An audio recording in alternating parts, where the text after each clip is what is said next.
What's up, everybody? Welcome to GARDNSOUND 365. My name's GARDNSOUND, and this is episode 300. 300. 300. 300. 300 days in a row. I've turned this camera on. I've said hello. I've introduced myself, and I've written a song. 300 days in a row. The first thing I need to say before we get into these questions you've asked me is thank you. Thank you for watching. Thank you for being here. Thank you for giving me your time. That is the one thing that you cannot get back. I can take your money. You can earn your money back, but you cannot get your time back. So thank you for that. That is truly a gift. I am not even close to the same person I was 300 days ago. I think I've grown as a person. Our community has grown. We went from 30 subscribers to, shit, what's our number right now? I don't even remember. Wow. We're almost at 1,200. We went from 30 subscribers to 1,200. Here we are, making videos still. I've quit my job. I've gotten a new job.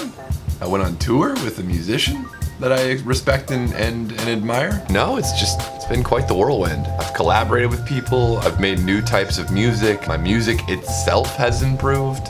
If you look back at the first thing I wrote, compare it to something I've written recently like Solstice version A. I've learned about how to make money with music. I've learned that it's possible. I was despairing when I started this channel. I thought to myself, I'll never make a living with music. I no longer despair. My wife and I have grown closer together since I started this show because I'm happier. She was already pretty happy, but now I'm happy, so we're both happy. 2 days ago, I said, ask me anything over the next 2 days, and I will answer any question you ask, which was probably a bad idea, but here we go. I'm gonna go down to the bottom of the questions, and I'm just gonna start answering questions. You asked a lot of questions, so in order to keep this from being like a 30-minute video, I'm just gonna post a screenshot of the comment, read it, and then answer the question. Bento Bonsai says, I demand a house tour. No room must go unturned. I want a full tour of your attic. All right, I guess that's my question. Can we have a house tour? I'd be fine with that. Just not the outside of my house. Just because I don't want people. I don't want the internet to know where I live. Yeah, I can do the inside of the house at some point, I guess. I don't think that would make like an actual episode. Yes, we will do a house tour. Okay, Ryan Dietz of Dietz Beats asks, my question is, what aspect of writing / producing music do you feel you struggle with the most? Processing, and how to appropriately process noises. I find that a lot of the time I do things that are either unnecessary or that just add noise to the mix, or I don't process something in a critical way so it doesn't sound correct. Tipper is very good at processing. I'm on the other end of the spectrum. I'm still kind of learning how to process things that well. Okay, JTB2K asks, are you a fan of Lil Dicky? If so, elaborate. If not, check out this video. Absolutely, I'm a fan of Lil Dicky. And I'm a fan of him because of his video that he did where he made a rap video for like really cheap, like he did it for free. He made an entire like video. I want to say it was free. I'm not sure. I don't want to, blow smoke out of my ass here. But I really like that because I'm a huge proponent of DIY and buying gear secondhand and doing things on the cheap because you don't need $1 billion to start a career in music. IJ Miller asks, what's your plans for after this project? Will you continue YouTube as you're not making a song every day? Would you work on songs much longer? Maybe you could record / document yourself making a song over a longer time. I don't want to give away too much of what my plans are for after this project, but basically I've developed a couple of segments that are on par with segments that I do like Recomposed and Coffee Time, where basically they're really well thought out, they're gonna be really well produced, and I'm definitely going to be moving to doing just 2 videos a week after this is done, similar to what Andrew Huang does.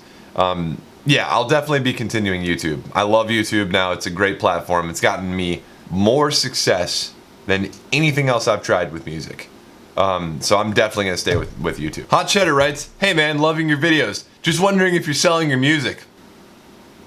Moving right along. Here's one from Blanket Dragon. Hi Gardner, I've been watching lately but haven't said hi yet. Hey, how's it going? Are you still planning on making how to make odd meter music video? That was a weird way of saying that. Make odd meter music video. Yes. So I will definitely be making a video in odd time and how that works in Ableton. I haven't gotten around to the logistics of making that look good yet. So that's why I haven't done it. I want to make sure that it's informative. I've really been spending a lot of time lately on focusing on making my show accessible and making sure that the production value remains high. All right, here's one from Sivan. Any idea how future albums / collaborations will go for you after the 365 series ends? Much better. So for those of you who are unaware, I actually do write full-scale albums. I haven't written one since I started 365, or I should say I haven't written one since 2016. I actually wrote W Part 2 and W Part 3 at the same time that I was working a full-time job. Okay, here's one from Brianna Rinaldi. You are hilarious. Thank you. I see you cover all sorts of music and genres, so I was wondering what your favorites are, if you have any. And I was also wondering what songs make you emotional. Oh, okay. That's a good question. That's a very good question. So yeah, my favorite music just to relax and listen to. In fact, if you're wondering what that is, you can go check out my playlist on SoundCloud called The Ultimate Chill List. I like to listen to stuff that sounds like Pretty Lights, stuff that kind of has a bit of a jam band feel to it, but is also electronic. But here's the thing, I have a really broad taste in music, so sometimes I like to listen to classical, sometimes I listen to Nine Inch Nails, sometimes I listen to dubstep, sometimes I listen to just progressive house mixes. Like, it's kind of all over the place. In terms of what makes me emotional, oh man, there's this one piece by Jean Sibelius. It's his 5th Symphony, the last movement. I can't remember. I think it's Allegro Moderato. Maybe it's Allegro Molto. Where the horns are playing fifths. They're going bum bum bum bum bum. That part gets me every time. If you want to listen to a really, I'm gonna actually link my favorite performance of that piece down below. If you want to hear my favorite composition of all time, that's it. John Stoff 5 says, who is the greatest / most influential classical composer, and why is it Beethoven? Alright, I'm gonna put this in the will not address pile. Oh, here's one from Wave Thief. Are you using a USB audio adapter for your Pi, or are you using a Shield? This is in reference to one of my Sunvox episodes. I am using neither. It's just a stock Pi. I'm using the audio jack, and I'm using, yeah, that's it. Just the audio jack, straight out of the Pi. All right, Elizark. Oh, my question is, why did you go vegetarian? The short answer is I went vegetarian because my wife went vegetarian, and at the time, having 2 different grocery lists was a pain in the ass, so I just decided to make things easier and just go vegetarian. I also at the time had a high blood pressure problem. My doctor suggested less red meat, less carbohydrates, so switching over to vegetables and fruit allowed me to get all of my stats in terms of health back in the appropriate ranges. I stayed vegetarian. Here's my longer answer. I stayed vegetarian after doing it for about 2 or 3 months because I noticed I was actually sleeping better. And I don't mean like I was sleeping better because my emotional state, was better because I hadn't eaten any animals that day. It's not a PETA thing. It's purely a health thing. I just honestly got to sleep quicker, stayed asleep, and slept for longer. And since then I've just remained a vegetarian. A lot of people don't realize this, but meat is extremely expensive. And being a vegetarian is one of the reasons I'm able to do what I do and have such a small budget. I have a really small budget. My grocery bill is very cheap. So, I mean, vegetables are not expensive. Yeah, so to answer your question, I did it originally because of my wife. I stayed vegetarian because I was sleeping better, and I'm a cheap bastard. Alright, here's one from Mystery Colors. How do you mix kicks and your bass line so that your bass is punchy but not clashing with the kick too much? Ooh, this is a long question. I generally use sidechain compression. Alright, hold on, and I can manage to keep the kick very punchy, but I feel like my bass doesn't stand out like it should after the sidechaining and EQing, at least when I listen to my track and other speakers in my headphones. Sometimes it sounds fine on my headphones, completely shit on everything else. Also, I use Soul Republic headphones to produce. Obviously not the best for producing, but I work with what I got. Okay, so I will tell you what kind of opened my ears to that problem, but you're not going to have any, I'm going to tell you right now, you're not going to have an easy time solving this problem on headphones, because headphones don't really, unless you have really expensive headphones, or yeah, like some of my friends do, don't really have an accurate picture starting off, using headphones of what your shit sounds like. And I think that's where your problem comes from, saying that it sounds one way on your headphones and a different way on a different system. And that's because this is not an accurate stereo image. This is. Kick drum, EQ, compression to really boost it a little bit, and then EQ again.